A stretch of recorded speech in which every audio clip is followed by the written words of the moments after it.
Hello मेरे प्यारे दोस्तों, क्या हाल चाल है, कैसे हैं। आई होप कि आप बहुत अच्छे होंगे। स्वागत है आपका अपने यूट्यूब चैनल विकी मैथ्स तक में।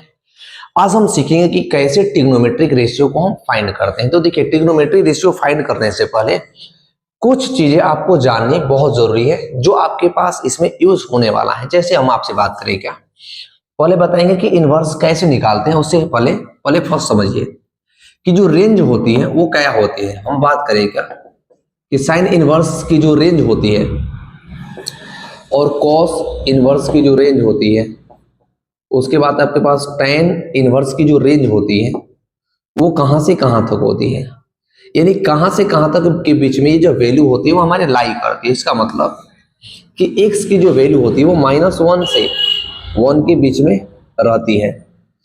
अब इसका जो रेशियो में वैल्यू होता है, यानी जो आपके क्या होते हैं पाई के फॉर्म इसका वैल्यू होता है, वो -π/2 से +π/2 के बीच में लाई करती है। साइन इनवर्स x की वैल्यू, कॉस इनवर्स x की वैल्यू जो होती है -1 से 0 के बीच में होती है। तो ये होता है क्या, 0 से पाई के बीच में होती है इसकी वैल्यू।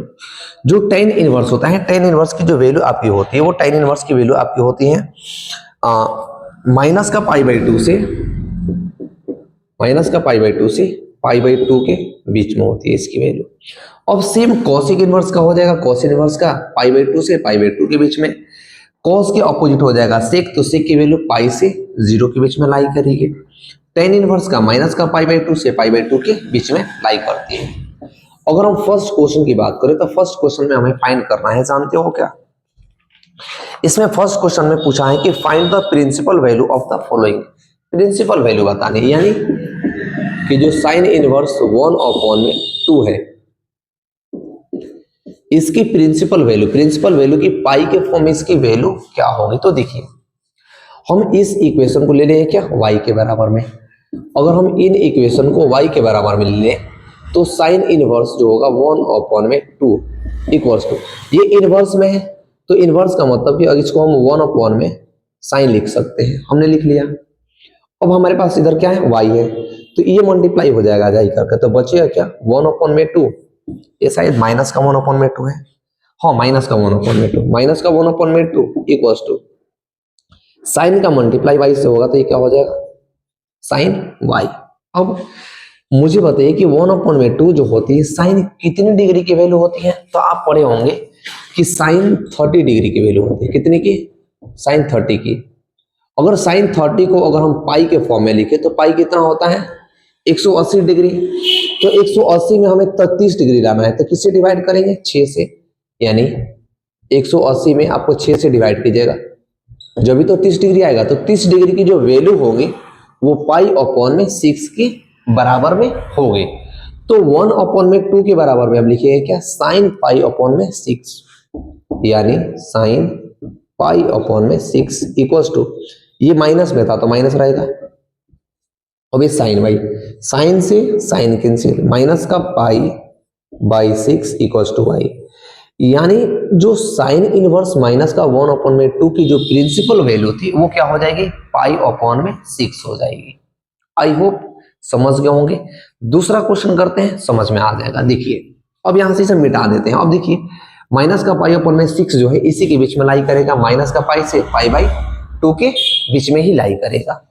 अब आते हैं क्वेश्चन नंबर कौन से पे, क्वेश्चन नंबर सेकंड पर आते हैं कि क्वेश्चन नंबर सेकंड क्या है। देखिए, क्वेश्चन नंबर सेकंड क्या है आपके पास, करते हैं हम क्वेश्चन नंबर सेकंड को। इसमें भी इसकी प्रिंसिपल वैल्यू बतानी है। क्या है वो, कॉस इनवर्स √3/2। अब देखिए, इस इक्वेशन को आप लेट कर लीजिए क्या, y के बराबर में ले लीजिए। अब ये देखिए कॉस इनवर्स है तो कॉस को हम लिख सकते हैं 1/, cos equals to √3/2 equals to y। अब इसका मल्टीप्लाई इससे कीजिए, क्यों, क्योंकि अपॉन में है, नीचे है, डिनोमिनेटर में है, तो ऊपर जाएगा तो न्यूमरेटर में जाएगा। यानी √3/, में ये हो जाएगा कितना, cos y। अब आपको क्या करना है, दूसरा तीसरा काम, आपको देखना है कि cos कितने डिग्री की वैल्यू ये √3/2 के बराबर में होती है। तो आप देखे होंगे, तो जो cos 30 डिग्री की वैल्यू होती है, इसकी जो वैल्यू होती है उसका जो मान होता है वो होता है कितना, √3/2 ये होता है। नई टेबल याद है तो टेबल देख लीजिए। अब 30 डिग्री को हमें पाई के फॉर्म में लाना, तो पाई की वैल्यू कितना होता है, टोटल 180 डिग्री इक्वल्स टू होता है पाई, बट हमारे पास तो 30 डिग्री चाहिए, तो 30 के लिए किससे डिवाइड करेंगे, 6 से, तो कितना होगा 30 डिग्री।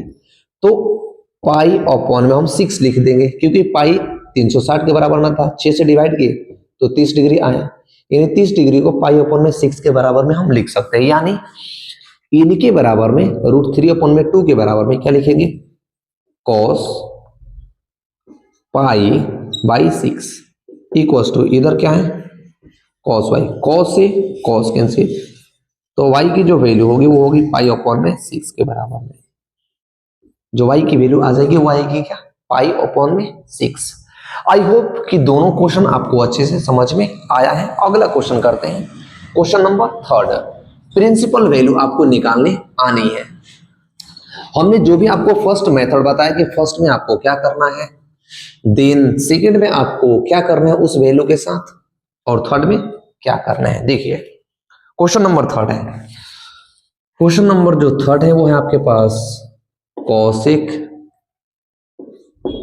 कॉसेक इनवर्स क्या है, कॉसेक इनवर्स 2 है।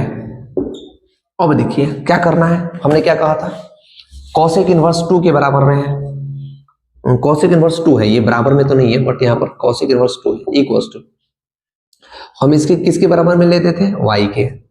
अब कॉसेक इनवर्स है तो इसको आप ऐसे लिख सकते हो ना कि 1 अपॉन में कॉसेक 2, ये 1 अपॉन में कॉसेक 2 की जगह पर 2 इक्वल्स टू हो जाएगा ये y।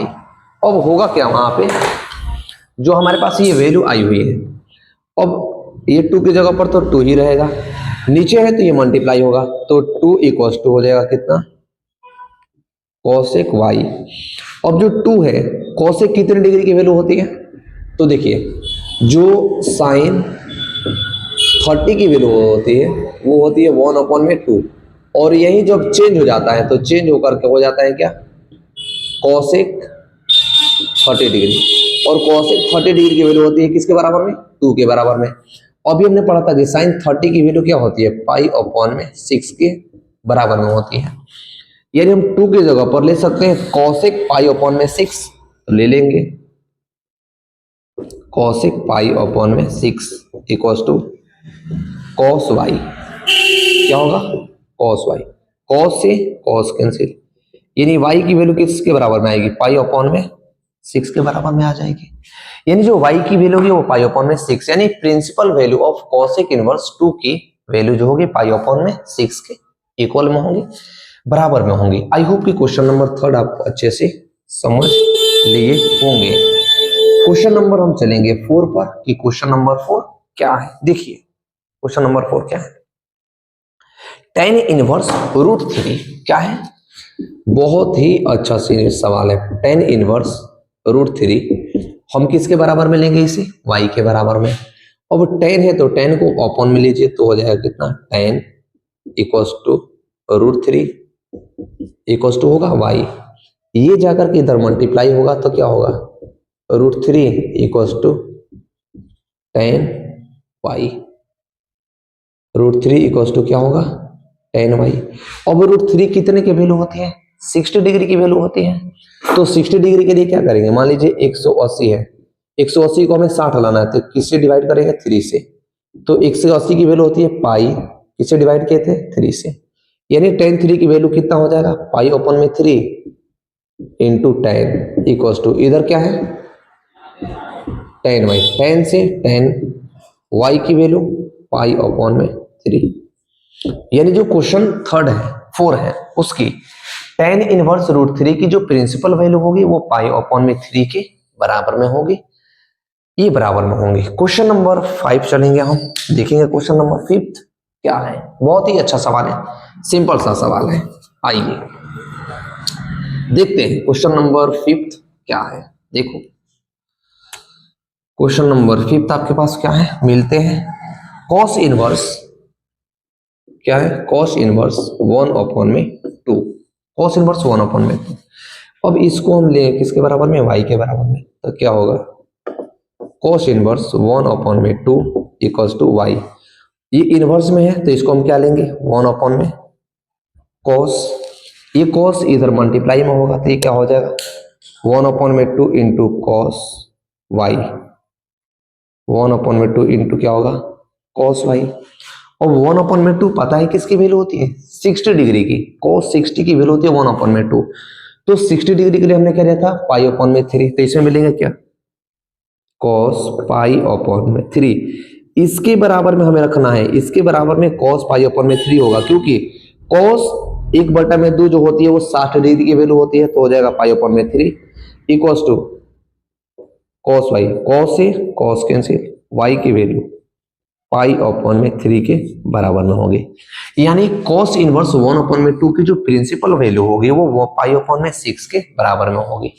आई होप कि पांचों क्वेश्चन आपको अच्छे से समझ में आया, तो वीडियो को लाइक कर देना, चैनल के साथ अवश्य जुड़ना। मिलते हैं नेक्स्ट वीडियो में नेक्स्ट क्वेश्चन के साथ, तब तक